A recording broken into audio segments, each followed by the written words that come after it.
പ്രിയമുള്ളവരെ, ഓർമ്മച്ചപ്പിലേക്ക് എവർക്ക് സ്വാഗതം. ഇന്നത്തെ ഓർമ്മച്ചപ്പിൽ ഇക്കൊല്ലത്തെ, അതായത് 2025 ബുക്കർ പ്രൈസ് നേടിയത് ബാനു മുസ്താഖ് എന്ന് പറയുന്ന കന്നഡ സാഹിത്യകാരിയാണ്. ഈ ബുക്കർ പ്രൈസ് എന്ന് പറയുന്നത് ഇംഗ്ലണ്ടിലോ അല്ലെങ്കിൽ സ്കോട്ട്ലൻഡിലോ പ്രസിദ്ധീകരിച്ച ഇംഗ്ലീഷ് സാഹിത്യ കൃതികൾക്കാണ്, അത് തർജ്ജമയാകാം, കൃതികൾക്കാണ് ബുക്കർ പ്രൈസ് നൽകുന്നത്. അതിൻ്റെ തുക 58 ലക്ഷമാണ്.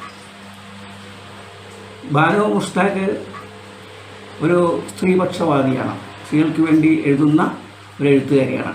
അതായത് പുരുഷൻ്റെ സ്വാർത്ഥതയും കാപട്യവും ഒക്കെ വരച്ചു കാട്ടുന്ന ഒരു കഥയാണ് ഹാർട്ട് ലാമ്പ് കഥാസമാഹാരം. ഈ കഥാസമാഹാരത്തിനാണ് ബുക്കർ പ്രൈസ് കിട്ടിയിരിക്കുന്നത്. ഇത് കഥ വളരെ വിചിത്രമായ ഒരു കഥയാണ്. സീനത്ത് എന്ന് പറയുന്ന ഒരു നല്ലൊരു സാക്ഷിയായ സ്ത്രീ, അവരുടെ ഭർത്താവാണ് മുജാഹിദ്. വിവാഹത്തിന് ശേഷം സീനത്തിനെ ഒരു പച്ചപ്പരിഷ്കാരിയാക്കാൻ വേണ്ടി ശ്രമിച്ചു. പക്ഷേ അതൊന്നും അവളുടെ ആഗ്രഹത്തിനൊന്നും വഴങ്ങി കൊടുത്തില്ല എന്നുള്ളതാണ്. എല്ലാ കാര്യത്തിലും അവൾക്ക് സ്വാതന്ത്ര്യമില്ലായിരുന്നു എന്നൊന്ന് വേണം പറയാൻ. ഒരു സാധാരണ വീട്ടമ്മയായിട്ടാണ് സീനത്തിനെ കണ്ടത്. ഒരു ദിവസം ഇവർ രണ്ടുപേരും കൂടി അവിടെ ഒരു കൂടെ പഠിച്ചിട്ടുള്ള അല്ലെങ്കിൽ ഒരു സഹപാഠിയുടെ വീട്ടിൽ പോവുകയാണ്. അവിടെ ചെല്ലുമ്പോൾ, നല്ല വീടാണ്, അവിടെ ചെല്ലുമ്പോൾ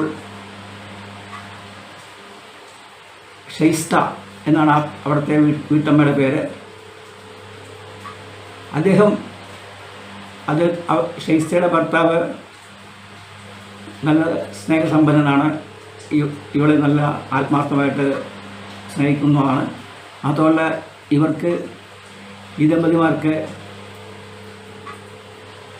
6 മക്കളുണ്ട്. മാത്രമല്ല 7ാമത്തെ വയറ്റിലുമുണ്ട് ഷീസ്തയ്ക്ക്.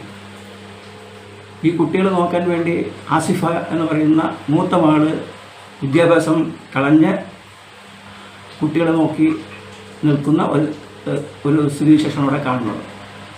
അപ്പോൾ ഇങ്ങനെ ഇരിക്കുമ്പോൾ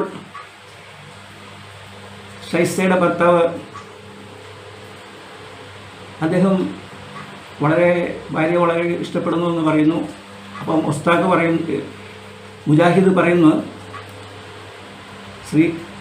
സ്ത്രീകളുടെ ഭാര്യ എന്ന് പറയുന്നത് അത്രയും കാര്യമാക്കേണ്ട കാര്യമില്ല. അമ്മയാണ് പ്രധാനം. അമ്മ മരിച്ചു കഴിഞ്ഞാൽ അമ്മയുടെ സ്നേഹം നമുക്ക് തിരിച്ചു കിട്ടുകയില്ല.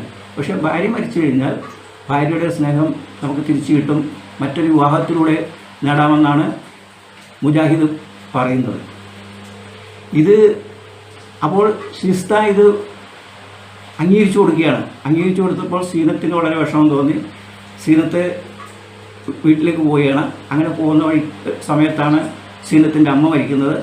അമ്മ മരിച്ച ശേഷം അടിയന്തരമെല്ലാം കഴിഞ്ഞ് തിരിച്ചു വരുമ്പോൾ, ഷിസ്തയുടെ വീട്ടിൽ വരുമ്പോൾ, അവിടെ ഒരു 18 വയസ്സുകാരി പെൺകുട്ടി അവിടെ കുട്ടിയെ നോക്കിക്കൊണ്ടിരിക്കുകയാണ്.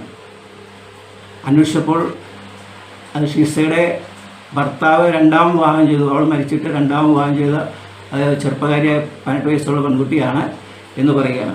അപ്പോൾ സീനത്ത് ചോദിക്കുകയാണ്, നിങ്ങൾക്ക് നന്നായി, ഏതായാലും നന്നായി, നിങ്ങൾക്കൊരു ഷിസ്ത മകളോ ഒന്നും പണിയേണ്ട കാര്യമില്ല. നിങ്ങൾ ആ ശവകുടീരത്തിലേക്ക് ചെല്ലുക. അവിടെ ചെന്ന് സ്നേഹത്തോടുകൂടി അവളുടെ ശവകുടീരത്തിൽ നിന്ന് പ്രാർത്ഥിക്കുക. അങ്ങനെ പ്രാർത്ഥിക്കുമ്പോൾ അവൾ എഴുന്നേറ്റ് വന്നാൽ നിങ്ങൾ എന്തു ചെയ്യും എന്ന ചോദ്യം ചോദിക്കുകയാണ് ഷിസ്തയുടെ ഭർത്താവ്. അദ്ദേഹം വളരെ വിഷണ്ണനായിപ്പോയി ആ ചോദ്യത്തിൽ. കാരണം വെച്ചാൽ ഒരു പുരുഷൻ്റെ കാപട്യവും അവൻ്റെ സ്വാർത്ഥതയും ഉളവാക്കുന്ന ഒരു ചോദ്യമായിരുന്നു അത്. ഇതാണ് ആ കഥ. ഹാർട്ട് ലാം. നന്ദി, നമസ്കാരം.